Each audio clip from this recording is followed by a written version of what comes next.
the economic recovery than was anticipated. And basically that was mainly due to the latest jobs report. I think ADP, the count that they came up with was staggeringly higher than what was expected. So, we did see a little bit of a spike in rates.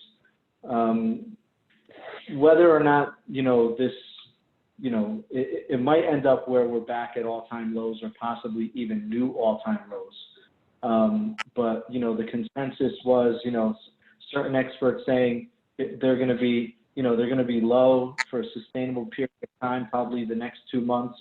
And that was obviously until we started to see a little bit stronger data come out in regard to the economic recovery. So pay attention to that. Keep a close eye on, what's happening, to the market. And, that being said, we're still seeing higher purchase applications, seeing a lot of demand, and hoping. I know inventory is the struggle right now. So, hopefully we'll see some more listings. And once we do, we're going to see this thing really catch fire. But I mean, so far, May was really great for us in terms of purchase applications, and just hoping for continued success throughout the summer months. All right, great. Thanks, Jason. Anybody have any mortgage-related questions or closing-related questions for Jason? A question: when you say rates are up, like what would be a typical? Like higher, I can answer that. Like higher than they were before. Correct, but like, give me a number. What is it? I can't answer. Not much. So if we're talking about maybe like an eighth of a point to a quarter point higher in some cases. So not much, but then, just to, keep it in perspective, I checked the rates this morning and they were back down to basically where they were on Thursday. So, and typically what you're going to see is, interest rates, will be a little bit higher on Monday, and then Tuesday, Wednesday, Thursday, there's a drop off. And then Friday we usually see a spike in rates. And when I say spike, I don't mean like huge spike, but, little bump. Let's call it a bump, not a spike. What is that correlated to? I'm sorry? The rise of rates towards the end of the week. I think it's just due to the the availability of data. So typically, I mean, rates will always fluctuate based upon what's happening in the market. But in the beginning of the week, we have less data to work with. We're working with whatever happens, prior to the open at 10:30, and then so there's always going to be less data to work with, and therefore the rates will reflect that. And then towards the end of the week, you have more data, and whether it's good or bad will determine, what we see on Friday. But always, like, going into a weekend or coming out of a weekend, there's always a little bit of inherent risk. So that's typically reflected in the rates. Oh, interesting. All right, cool. Any other questions for Jason before we move on? All right, thank you very much, Jason. Appreciate you being on today. Thank you, guys. I see Brian Allen is on. That means we have one of our attorney partners on today. I think we have Bruce Whitaker. Yes, I'm here. Hey, Bruce, how are you? All right, how you doing? Good. For those of you who don't know Bruce, he's been a valued partner of ours from day one. He's one of the, probably has the highest market share, one of them, of real estate closings in the area. A lot of you are probably already working with him. If you're not, definitely should consider him. He's a great attorney, great partner, very, very knowledgeable. And he actually has something pretty cool that he's doing. I understand you have drive-through closings now. Is that true? Yes, well, I'm in an old bank. Bank was built in the 1970s, and I took the building over, and I used my offices. I have the old vault, and I have a drive-through on the side with a canopy and everything when it was a drive-through bank. And I never took it down. Everybody used to kid me about it. What do you have that up for? I said, because it doesn't make any sense to take it down. It wasn't really going to do anything for me. So I left it there. I put in 2 double hung windows instead of the old bank style window with the drawer. And with that said, now it's a hot item in town because we have everybody come to the drive-through, and we do our closings. They sit in the car. We give them clipboards, complimentary pens that we don't want back. We spray everything when it comes back in and out. We go over all the closing documents with them ahead of time, but then they come and they sign, notarize. We're doing our wills that way. Even for sellers that say, I can't find a notary, they can come to our office and they sit in the car and do it that way. I just tell everybody that we should not be doing, hopefully we're not going to be doing this in February. We get this over with and close down the drive-through. So I got a conference room that's kind of dusty. There's no need for it anymore. So That's pretty cool. So you can it drive is. through, get a double cheeseburger and a condo, and Yeah, everybody pulls up. That's the thing. Can I have fries with that? That's the slogan. Yeah. That's awesome. And the other day we had a couple of glitches and we had appointments in order, and all of a sudden I looked out there and I had like 6 or 7 cars in a row. And those of you know Ramsey, New Jersey a little bit. One guy said, what is this going to be, like Chick-fil-A? I said, no, I hope not. Oh, that's funny. Yeah. That's great. That's a big asset in these times for sure. Yeah, it's been good. It's good for us, yes. And we never closed with full staff now. We always had 2 to 3 people here at any given time. And I live in Ramsey, so I was back and forth. I worked remotely for a while and come in at off hours. But the staff I've had here for 30 plus years and have been with me. So they took turns and we got together. Then a week ago, we all came in and now we're at full staff in the office. So it's working out well. Great. Well, appreciate you joining us today. Are there any kind of, updates from a legal perspective in terms of what's going on with closings or? Yeah. I'll tell you 2 things I've seen. One that surprises me, and it's outside the residential closing market itself, but it is people with development applications. I do a lot of land use work and planning work. I represent Ridgewood and Ramsey with planning work, and I can't get over, well, one part probably makes sense. I'm seeing lots of people looking to improve their homes and need variances for it, and they're trying to get moving as quick as they can because they want to have more. The house has become their sanctuary. So all of a sudden they want that swimming pool. They want that great room or whatever. So I'm seeing that, but I'm also seeing land use developers, not with subdivisions because Bergen County doesn't have that much land left, but retrofitting things and moving ahead with both commercial and residential. That's a good shot in the arm for any economy in these times to see that kind of that progress or that kind of commitment. And we've been getting a lot of land use applications from small ones up to large commercial ones. And the other thing from a residential standpoint, and the thing that I've been watching most closely is we're back to the bidding war days. And I think any of us, if we looked at this when we had an uncertainty, right? 60 days ago, we really did not know where we were going. Everything was uncertain because we didn't have answers. And I hadn't seen that since maybe 9/11. But I never would have thought 60 days ago we would be at the bidding war. And it reminds me of when the real estate market was really going crazy with multiple bids and whatever. The common denominator I see is my clients I have here, Hoboken, Jersey City, New York City as buyers.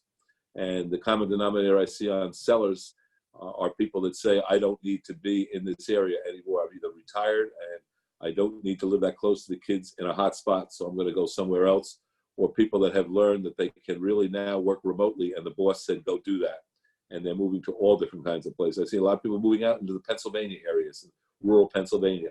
Lots of people taking their secondary home and creating that now to be their primary and getting rid of the home around here. So you've got, from what I see on my desk, people now committed to selling and lots of buyers. So I would just say Mondays, I'm usually sitting here doing attorney review work all day. I rarely take any appointments before 3 or 4 o'clock just to go over contracts. And today I held back on going over them because I'm not sure I'm reviewing the right one on behalf of some of my sellers because they've got multiple offers and they're still making the decision who they're going to go with. So encouraging. That's great. That's helpful info. I have a question for you. I'm not actively selling real estate anymore, but in the past when I would have multiple offer situations, I would just have the contract sent to the attorney so I could, directly to the attorney so I could kind of stay out of the process.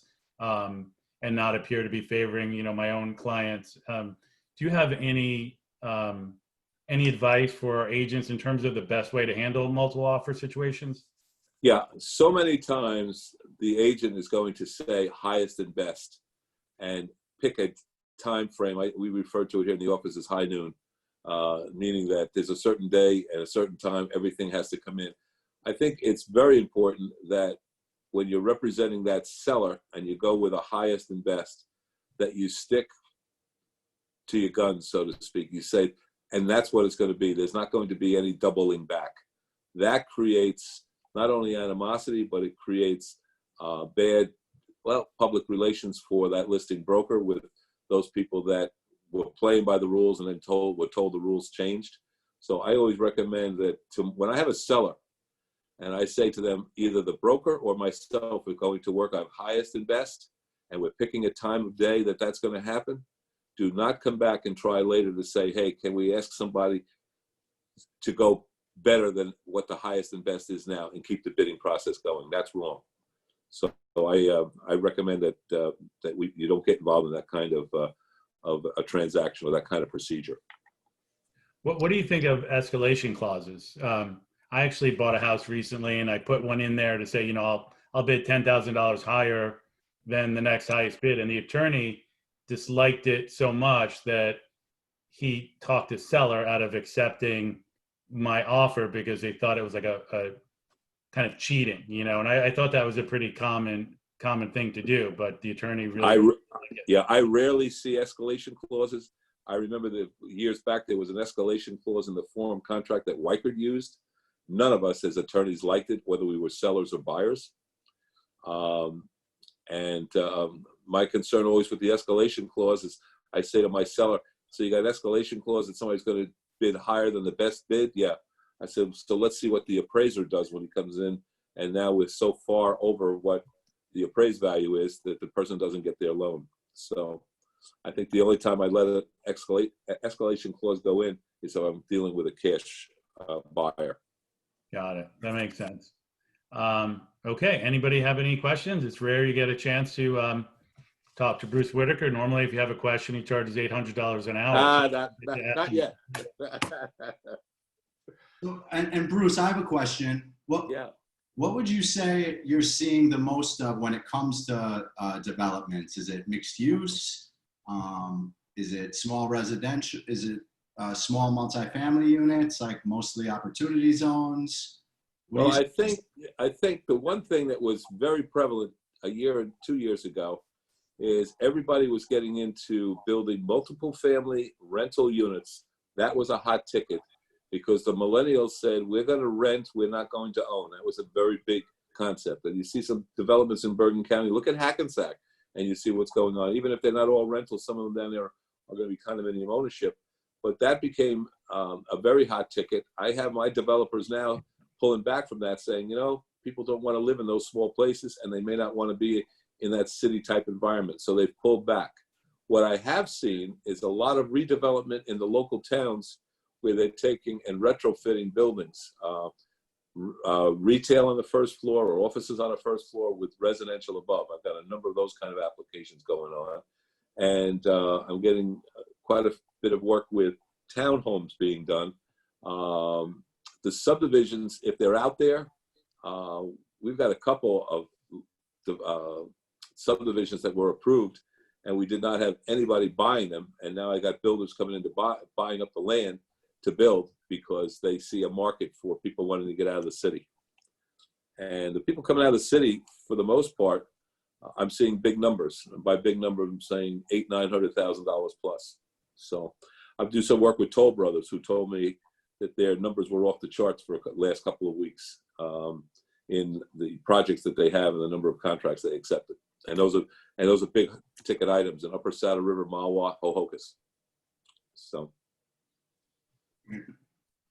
And so the retrofitted ones that you're seeing, like within townships that are trying to go through a regentrification. Yep, your main streets. I'm doing one in Walbrook on Prospect, doing one in Hohokus on Maple.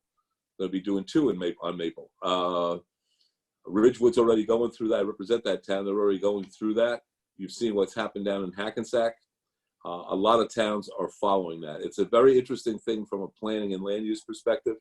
It's the way things were built maybe 50, 60 years ago. A lot of the Main Street stores and shops always had apartments above, and then that went out of style. Now that type of thing is coming back. You got a project that's been stalled a bit. You got a project like that in Emerson also. And are those also like, I mean, if there is a possibility for 5 units upstairs, are you seeing like a 1 to 5 when it comes to affordable and co-obligations? That's what it is. When you build it, the co-obligation is a 1 to 5 when it is ownership, basically 1 to 4 on a rental.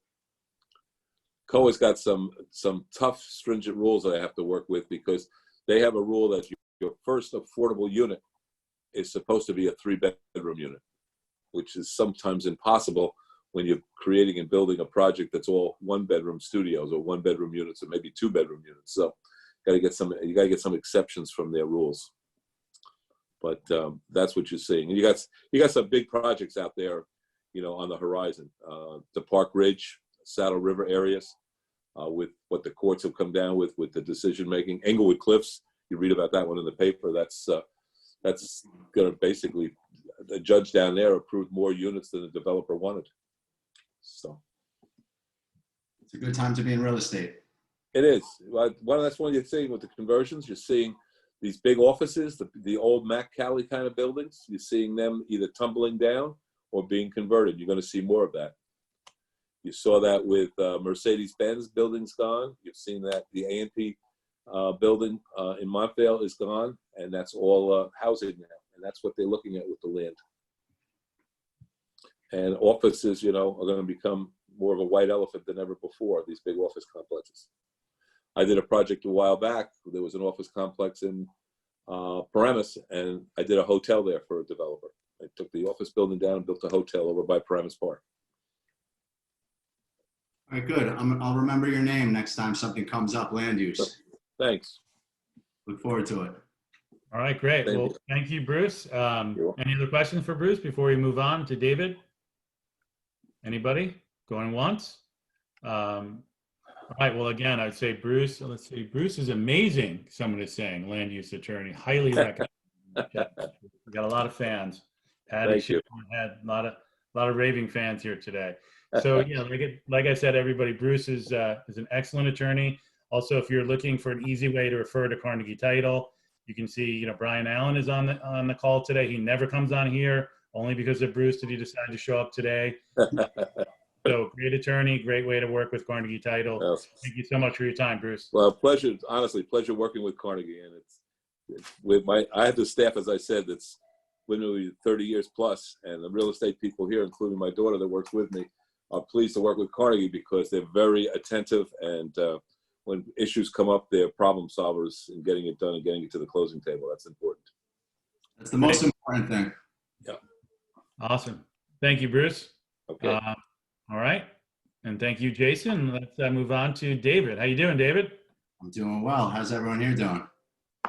I'm doing well. Al, you're having a great hair day. Thank you. Appreciate that. Appreciate that. You too.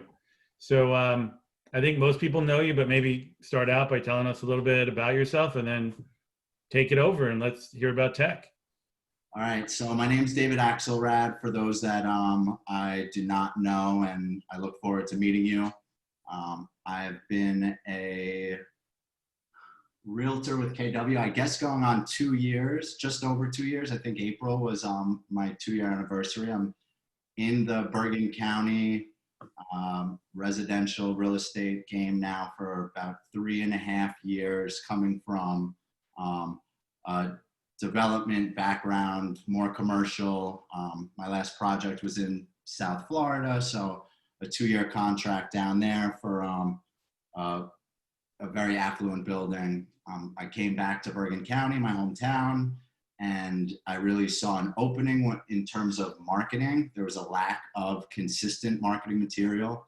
I thought that was something that I could take advantage of with my background being somewhat photography, as well as just overall digital marketing and sales. So that was my edge, which helped me grow my business. I grew my business strictly off of prospecting. I was calling expireds, and constantly asking the right questions. You know, as some of my coaches would tell me, and it still rings in my head, is selling's not telling. So if you tell somebody, you know, oh, I'm gonna produce the best marketing material for your home, that's a lot different than asking them. You do want to work with an agent that produces the best marketing material for your home, right? Giving them that statement in the form of a question was probably my number one. I would say it's got to be, and hard work, obviously, but number one would be questions. So asking the right ones at the right time, having the seller say yes. That was one of the reasons of my success. I don't want to say it like of my success. I never really 100% was in residential real estate when I was practicing here, because I just didn't end up loving it. I'm a very logical person, and dealing with residential resales, we all know there's a lot of emotions. So I'm logical, and emotions, I wasn't the biggest fan of being a therapist at the same time wearing the 10 other hats that we wear as agents. You know, one day we're cleaners and movers, and the next day we're firefighters putting out fires. So my business now, I'm focusing on offering real estate marketing services to agents, as well as just focusing on multifamily. I have a 140 unit rental building in Fort Lee that I was lucky enough to bring to market right as COVID hit. But now I'm going to be opening up the doors in the next week or two.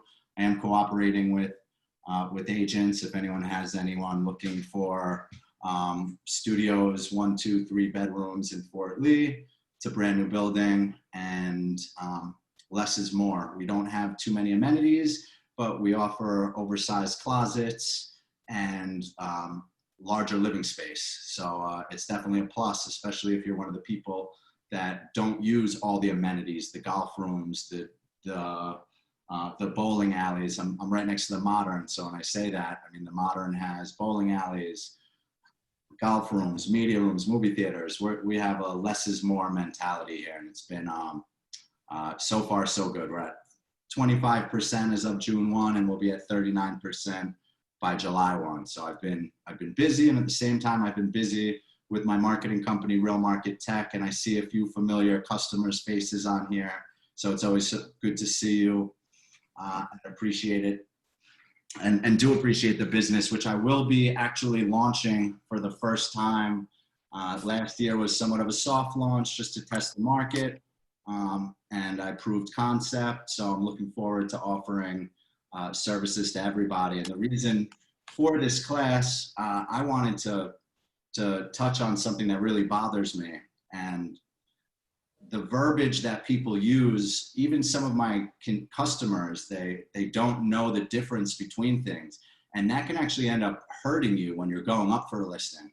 I have a lot of customers when it comes to the marketing business that will send me a message and thank me so much because they used the previous example of the marketing material that they had to as leverage to get the listing appointment, and then to end up winning over the listing, and then for me to end up hiring the marketing company. So it ended up being a win-win-win scenario in these handful of occasions I'm speaking of. There's a term out there, virtual tour. I mean, if someone can give me the definition of what a virtual tour is, I'd love to hear it. Does anyone want to jump in and tell me what they think a virtual tour is? All right. Yeah. It's when you're actually presenting the house, you're alone and you're talking about the lifestyle in the house. So the virtual tour I did yesterday, when I looked out of the windows, I was using a gimbal, and I said, "Look at that backyard. Can you see your kids playing out there?" Already moving them into the house. I like that. And then when I walked into the kitchen, I said, "Okay, so what do you want to prepare in this kitchen? We've got this wolf range. and then let's take the food outside onto the veranda and eat out here so we can watch our kids playing. That's how I did a virtual tour yesterday. I tried to really make it real, not just about the Fabi wood cabinets and they're all soft closed drawers and so tried to paint. But you and I have already had this discussion, so I tried to paint the imagery of what it would be like to live there. Right, already starting to move them in. And when I would be showing properties, I was always more of a listing agent than I was a buyer's agent. That would be one of my goals. I would be trying to move a potential buyer into the house, and which bedroom do you see your daughters? Actually having them mentally start to move in, and hopefully, obviously, at that point, bid and it be high enough or negotiate and trade up to an acceptable sale price. There's only 2 or 3 listings I can think of in my handful of years that I wasn't able to sell, and some of them for different reasons out of my control. But I love that. Yeah, can't you see your kids playing in the backyard here? It's so beautiful. And a virtual tour. You're right, that is a virtual tour. Just like everything else that these virtual tour links are. So when you're speaking with the seller and you say, oh, I'm going to do a virtual tour, it's going to be fantastic, I'm going to show your home in the highest light. If the seller is savvy, and we all know that it's 2020, we have the most educated consumers, both buyers and sellers, that we've ever had. Everyone has a smartphone in their hand at all times. They're looking everything up, they're Googling everything. They know sometimes more about a property than some of the listing agents. Being able to use your words correctly in that listing appointment, I'm hoping that some of you guys will be able to take that leverage and that knowledge and actually impress upon your sellers your knowledge in the space. So a virtual tour, it can be anything, but it's really just a simulation of an existing location, and it's usually compiled with videos or photos. A lot of the people in the space, the jump visuals, they forever, because they were somewhat first to market with a 360, with a virtual tour, they had what's called a Ken Burns slideshow. So it's pretty much just images that are playing in the form of a video with music in the background. Now, that's not a video. That's a slideshow with music in the background. But a lot of people will call that a virtual tour link. And you can have a pretty pissed off seller if they're going to say, I'm going to do a virtual tour and it's going to be a really nice video, and then they see their property and they don't see it's a real video. They see it's just slideshow with music in the background. And again, these sellers are looking at what they're up against from a competition standpoint as they're selling their home. It's not so much the comps, it's more of the competition. And to see other properties with walkthrough video or 360 tours, you want to be careful what you can end up saying so you don't hurt yourself. So, you should really just know the difference. So a virtual tour can be anything, anything with a link that can open up something else. So what I have been doing before I even started this marketing company was doing independent property websites. So on those virtual tour links, now it's a property website, I'd put photography, videography, 360 tours. And a 360 tour is something that is very easy to have done. Matterport is the biggest name. A lot of times people will say, oh, you do a Matterport. And I'm like, oh, 360 tour. And they're like, no, I want Matterport. I'll end up showing the examples of both, and they have the same effect. Matterport just happens to be expensive, very time consuming. A 3,000 square foot house would maybe take 3.5 to 4 hours. Ira, the last house I think we did for you was probably about 2,500 square feet. We did 360 tour. interior as well as exterior and photos in 25 minutes maybe. Yeah, you were gone in about a half an hour. I'd say about a half hour with a little bit of just chit chat as compared to a Matterport scanner scanning your entire house. Matterport, when they first came to market, it was great, especially in the condo space as they were smaller square footage. So, 2-bedroom, 1,200 square feet. It's easy to navigate your way through all of those blue dots. Not so easy and user-friendly when it's a 3,500 square foot home, and now you're clicking every 6 feet, another blue dot, as compared to a 360 tour where you're in one room, you have the ability to click and drag your mouse or from your iPhone, look around the room, and then just jump into the next room. You don't have to have 10 different vantage points of a single house. So 360 tours, Matterport, in a sense, they're the same thing. A lot of realtors out there, I hear say, a 3D tour, and they really mean a 360 tour, whether it be Matterport or a different service provider.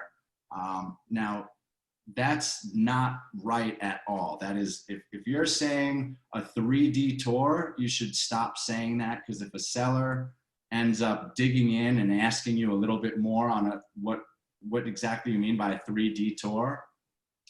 3D is three-dimensional. I'll actually share my screen and show some differences.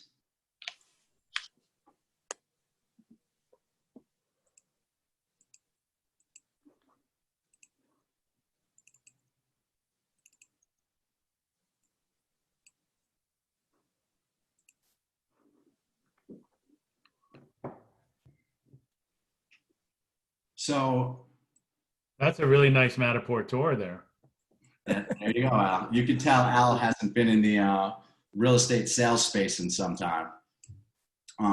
So this is actually a rendered house. This is a 3-dimensional rendering of what a home is. And similar to Matterport and other services, you go, you see the next room, you can click and drag into it.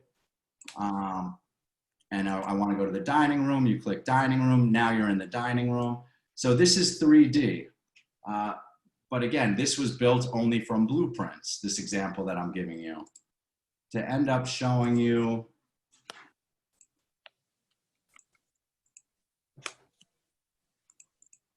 I used Connie Choi's listing as an example, 1 Klein Court in Old Japan. So this is a 360 tour. This isn't a 3D tour, as a 3D tour would be something that was 2-dimensional, like floor plans, that you were making 3-dimensional and using it as a sales tool to sell something more from a pre-construction standpoint. So this 360 tour allows you to look around, click in, 1 click, and you jump right in. This is the way that we came from if you want to walk back outside. And this is, in my opinion, the best and easiest way for somebody to see a home without having to actually physically come to the property. I had, COVID, very sad subject. A lot of people lost their lives. It affected a lot of us, whether we were sick, not sick, family, friends, lifestyle, convenience. It changed the world somewhat as we know it, and we're going to be looking towards a new normal. The 360 tours were something that I found extremely helpful in me being able to show people, actually being able to get on a Zoom call, telling them what's great about this sunken family room is that you have the fireplace here, and not too far away, you have your kitchenette and your open kitchen, and then access to the backyard, and that sunken family room is over here. So, a 360 tour, you want it to be light, user-friendly, easy to use.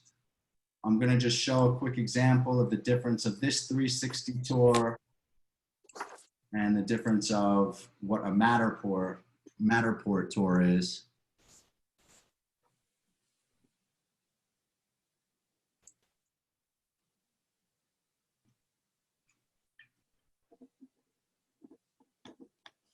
So Matterport, the quality is great. As you see each one of these little circles on the floor, each one of these circles is actually just another clip. So now as you're in this house, to walk through it is going to be a lot of clicks as compared to just one arrow that can go ahead and put you into the kitchen from this family room. I knew the photographer that actually scanned this house with Matterport. He also is not a fan of Matterport, so he didn't do as many scans as Matterport suggested. But with that being said, there's still 6 or 7 different ways that you can click and walk through as compared to just going from, okay, I'm in the kitchen, let me see the kitchenette. You know, you're gonna have to come over here, come over here. So, you know, as we're trying to retain real estate end users with our marketing material, you want it to be quick, you want it to be user-friendly, easy to use. I mean, I'm a 38-year-old marketing professional, realtor, tech nerd, whatever you want to call it, and I'm even having a hard time seeing each one of these white dots. So seeing to where my next step is actually going to be. And it can also be very time consuming to walk through some of the larger homes. So getting back in, I'm just going to jump back to the 360 tour, the example I'm using for Connie Choi. So this is a 360-degree panoramic tour of a property. It's the easiest, the cheapest, the most effective way to show both the interior of the property, walking through, as well as the exterior. Something that Matterport does not do is scan outside. Matterport's not so much a picture, it's a scanner. So it's actually scanning the surroundings. The ability to scan outside doesn't exist yet, but I'm sure Matterport will end up adjusting. They were first to market in the 360-degree tour space. And actually looking at this pool right now, I mean, Ira, to see what you were saying, it's like, oh, couldn't you see your kids playing out here, blah, blah, blah. I mean, I wouldn't mind seeing some of you guys back here with a couple cocktails. So I'm definitely talking to you, Brian Allen. Yeah, he knows it. So, you know, a 360 tour, don't confuse it with a 3D tour. Don't confuse it with Matterport. The second that you misspeak with the seller and the seller knows even a half an inch more than you do, you just lost all credibility. And this is something as realtors, we should know. We should know the difference between a regular photo and an HDR photo. So to show you an example, I always do HDR images. So HDR is high dynamic range. More or less, it's an image that's taken at multiple light stops and it is then glued and stitched together. So while we're looking up at this living room, we can also see the green outside. It's not a blaring white overexposed image that many people, and we're all realtors, we've all seen homes online. You know, when you're at that kitchen sink and you actually can't look outside because it's overexposed, it's hard for you to be able to, you know, imagine playing outside with the kids. So high dynamic range photography. Every one of my sellers, this is something I'll usually educate them on, as they just know the quality of a photo. They don't know the difference between high dynamic range or no range or whatever range. You know, at the end of the day, they don't care. They just want to net the most money possible.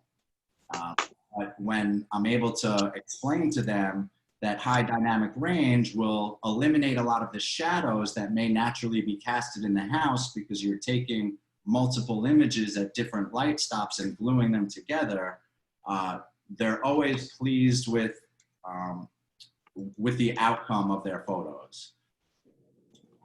This is a nice contemporary house, old Japan. I personally went out there and shot this one for Connie. It's rare that I am able to actually go out and photograph anymore. Ira, I was lucky enough to come out for yours, which was good because it's good to see some of the houses when I am in the space. So now that I've touched on 360 tours and the difference between Matterport and 3D, you know your verbiage a little bit so you can use it at the right time to impress upon your sellers that you actually know what it is that you're talking of. You know, something else that now more than ever, I myself am doing, as well as customers are requesting that I do, is virtual staging. So this is an example of a master bedroom. When you're trying to go ahead and paint the picture of, when you're trying to go ahead and paint the, I'm sorry, excuse me one second. Just text time. Excuse me.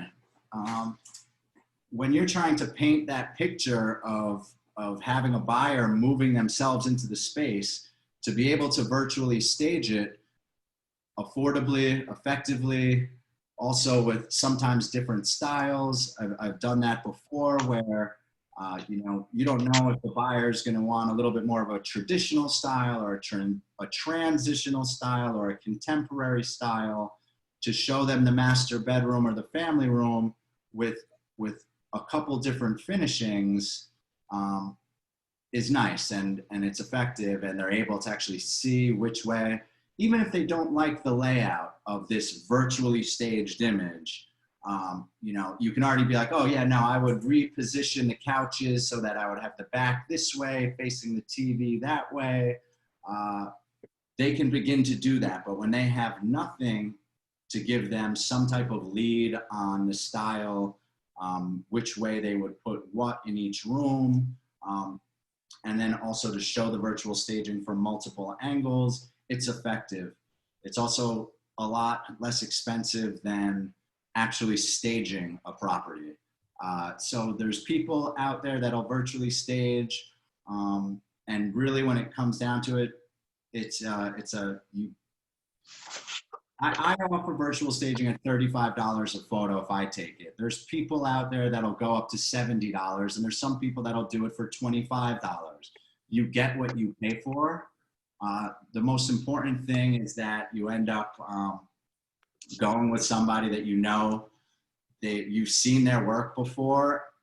What can make virtual staging look fake is the shadows. So if you don't have natural shadows that are casted the way that the lights are working, it'll just be screaming at you, I'm a fake, this is fake, and you, to the point that you can't get your eye off of the fakeness of the furniture.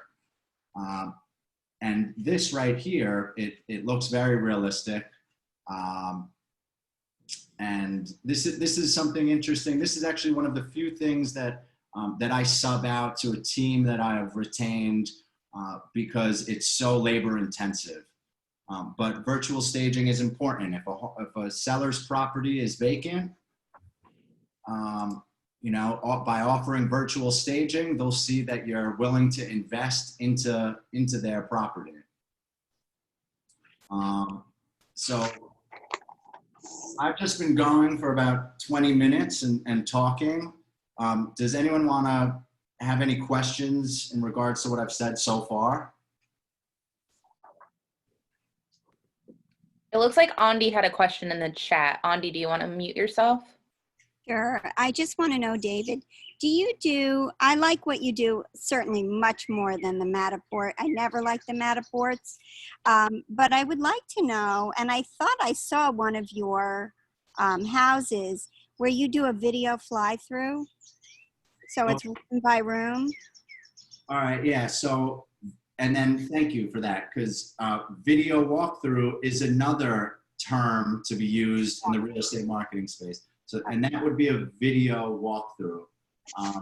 on this property example, I'll show it while I'm here. I'm going to click on this camera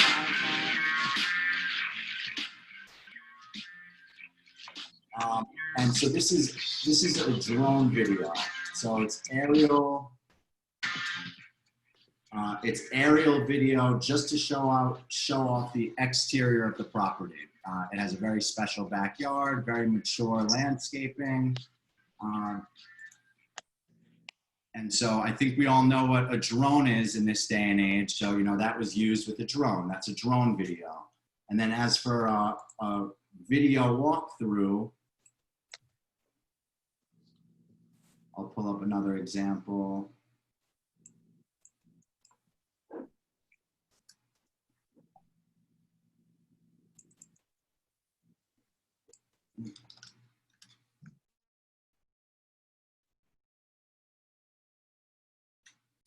And a lot of times people will say, you know, I want a 360 video walkthrough.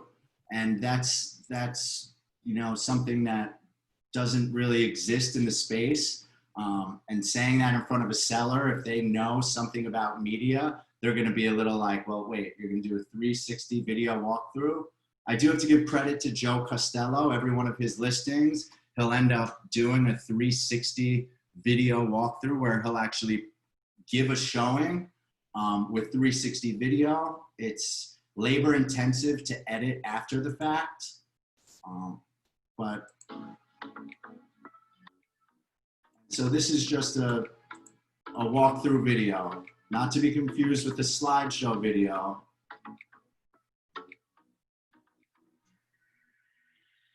So realistically, video is great.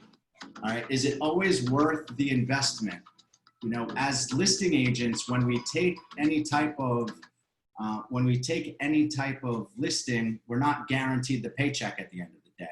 So with that being said, we're cautious on where we spend our dollars because there's no real way to articulate where that lead came from. If it was the video, like where's the ROI coming from? At the end of the day, we want it to end up selling, most importantly. So, you know, video, it's a little more pricey. It's very good to grab somebody quickly. You know, I'm very analytical, so looking at the statistics, video, while it's quick to grab you and bring you in, it's not going to retain you. So I think the last time I saw one of these stats, and I believe it wasn't an NAR stat. I'm actually not going to bring it up if I'm not going to know it for a matter of fact. But people don't, for the majority of people, they don't watch the entire video. So, you know, you go ahead, you spend a few $100s for this property video, which you watch all the way through multiple times. Your seller does also. And the buyer might just look at, you know, 35% of it or 55% of it. And, you know, then move on to the photos. A video is great, but if you really like the kitchen, and I'm gonna open up this 360 tour, and if you really like the kitchen and in the video you're like, oh wow, that kitchen is great. A video, you're gonna have to pause and step backwards, rewind a little bit to watch that video again, as compared to a 360 tour. Now, a buyer can actually be like, okay, I really like this kitchen. Oh, great, I see 2 sinks. There's a wine bar here, and it's open concept. There's stools here. The cabinets go all the way up to the ceiling, which is a must for me. You know, in that 30 seconds of me just showing you the kitchen, you know, the clip of a kitchen in a video is going to be like 4 seconds, 5 seconds, 6 seconds. It's not going to be 30 seconds. You don't want a property video to be 4 minutes long because we're in an age like this. Everyone wants everything faster, quicker, for less money. So, you know, to have a very long video of the kitchen wouldn't make sense, but to have a 360 tour where somebody can actually walk through in using the sequence of 360 images and being able to look around and seeing that from the kitchen, They can jump into the dining room by just clicking that arrow, but what's in here? Oh, great, this is a mudroom. Okay, this is outside. This example I'm giving you is only interior 360. I offer interior 360, exterior 360, and it's one of the biggest advantages.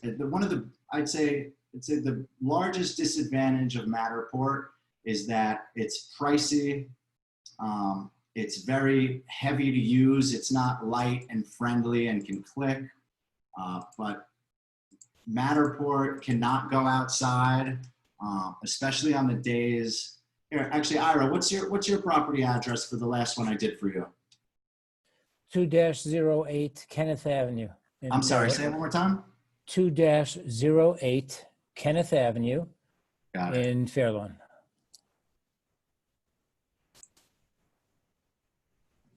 So every virtual tour link that I offer, or that any good marketing company should offer, should have all the different details about the house: description, bedroom, bathroom, you know, great high quality, high dynamic range imagery. There's not too many shots that really we take head on. A lot of times agents are like, oh, can you take this shot head on looking into this? It ends up making spaces look smaller by ending up, you know, catty cornering and getting the entire room's layout and both walls as compared to head on. It shows the openness and the space that goes along with it, and that you can see from one room into the next. And Ira, this property looks great. I was in it, and this is a good representation of it. And it's somewhat compartments. It was an older home. It didn't have that open concept. Maybe someone that buys this is going to take down a couple of these walls and give it a little bit more flow. Yeah, the buyer's he's already had his contractor in. Congratulations, another one. Thank you. And so I'm going to use your example of the 360 tour to be able to show the outside. You know, people can, when you have the exterior as well as the interior, people can actually look at the neighborhood, see what it's like. There's a Google study that was done last year that said properties with a 360 walkthrough tour have a reduction of 40% in wasted showings. The buyer can end up seeing that, you know, for example, from the dining room, that they can see the powder room, right?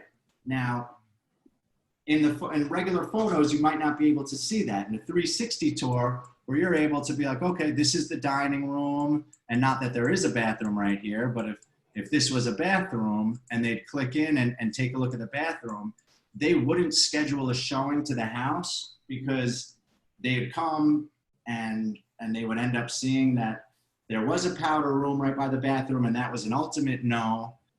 But instead, they would, if they did come to the house and you weren't able to show that to them digitally, you might end up wasting your time. Hey, seller, we have a requested showing Saturday at 2 p.m. The seller then cleans up the property, has their cleaning people come, rearranges, they get kicked out of their own house for the showing.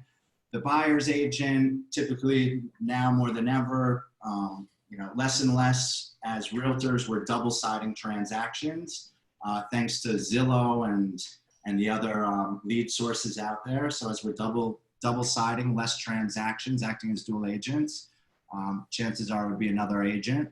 That other agent and their buyer, they're not going to stop and say, hey, it's okay. You know, I'm not going to buy this house because I can see the powder room from the dining room, and that's a hard no for me. Instead, they're going to continue smiling and smiling, walking through the house. So any way that the marketing material can end up qualifying your buyers. Before I was selling this as a service, I was doing this for every single one of my listings. Before I myself would take the time and schedule a showing and agree to going to the house and showing the property, I would ask the agent or the buyer if they had a chance to actually take the time and look through the walkthrough tour. A lot of times people would say no. And I'm like, okay, great. Would you mind doing that? And at the same time, I'll check with the sellers to see if, this day at this time works for them. It ended up helping me following up with them later and asking if they had a chance to view it. And after they did, they're like, oh yeah, but they don't like that they can see the train tracks from the front yard. And if we don't find something else, we'll end up coming back to you later. It ends up being a big time saving for the listing agent, being us in this scenario, the buyer's agent, the buyer, the seller, and everyone else concurrently at the same time, to ask sellers to grab their kids, pack them up, get out of the house for a half hour, just for somebody that could have ended up realizing they didn't want to see the house if they had a good representation of what it was. It would have been extremely helpful. The 360 tours for me during this past few months in COVID and my direct listings, and again, rental listings are a lot different than sales, but for the rental listings in my building, I had a lot of people decide which units they wanted and ended up signing leases sight unseen, because this gave a very good idea of what the layout was. Floor plans is something that we also offer. So in terms of room measurements, and it was helpful for me. I actually was able to execute some leases just with 360 tours. Again, rentals is a lot different from purchases. Most marketing efforts that we as listing agents will end up putting together, for sales are going to be more robust. For a rental, people might not go ahead and spend as much money. I'm trying my best to get the rates as low as possible to end up offering some type of package. Can I interrupt you real quick? Yeah. I have to jump off for 4 o'clock, but you've kept everybody interested this entire time. If you're willing to stay on a little longer, stay on as long as you like. All right, great. Appreciate it. All right, cool. Thanks, everybody. Thanks, David. Bye out. And so does anyone have questions? I have just been going and going.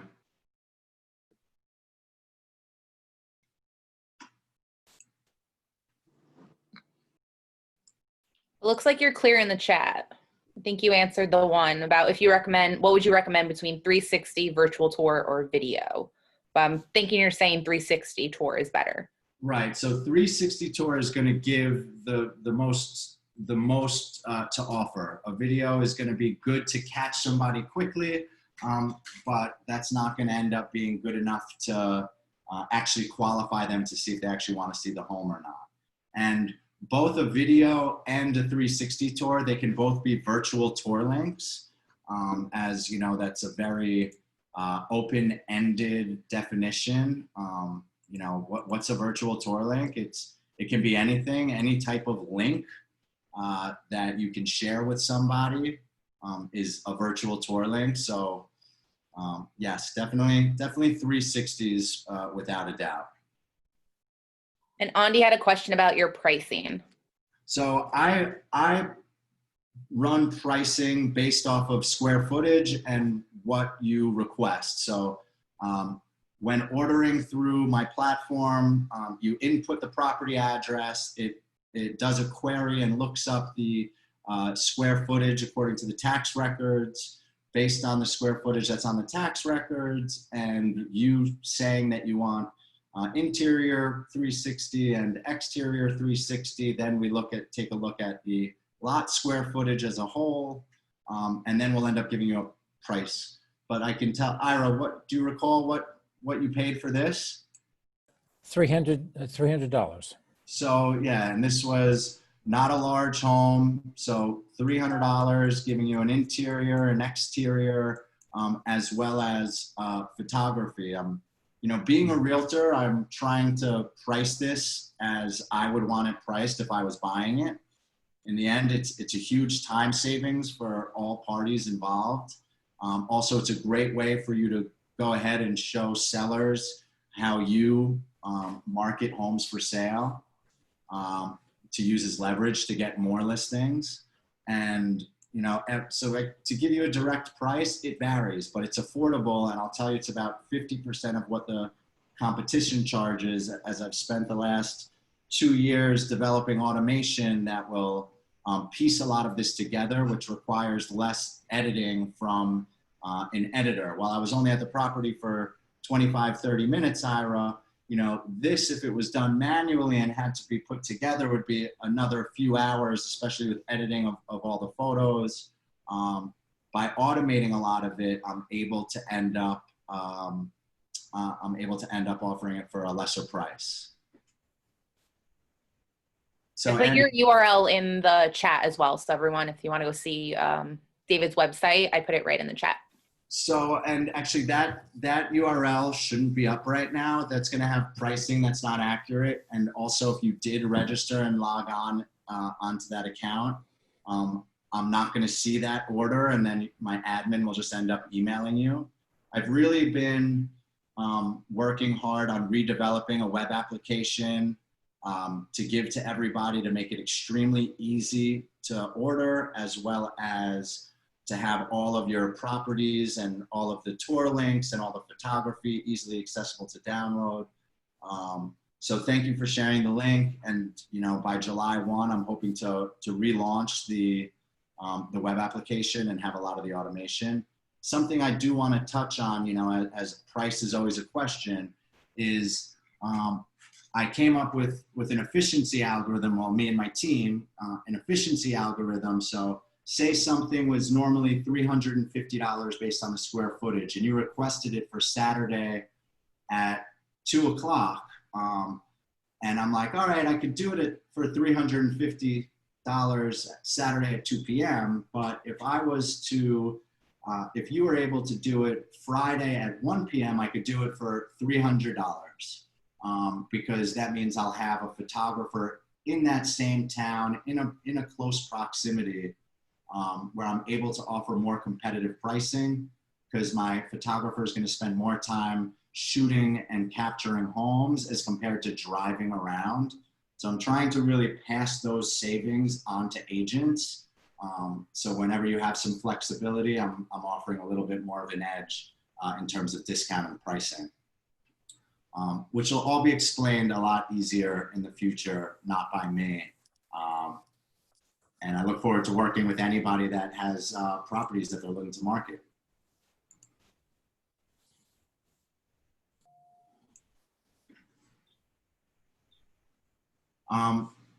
It's 5 after 4. Anyone else have any other questions? Besides Brian Allen asking where's the bar, there are no questions. That he asked the most important question. Brian, drinks on Carnegie soon. I agree. I'll make sure to send you a couple purchases. That way it adds up. Okay, thanks, man. Otherwise, everyone said this is very informative, and thank you. Great. All right. Thank you, everybody. Take care. Thanks, Bye. I'll see you at the David. bar. Thank you. Bye, guys. Thank you, Steph.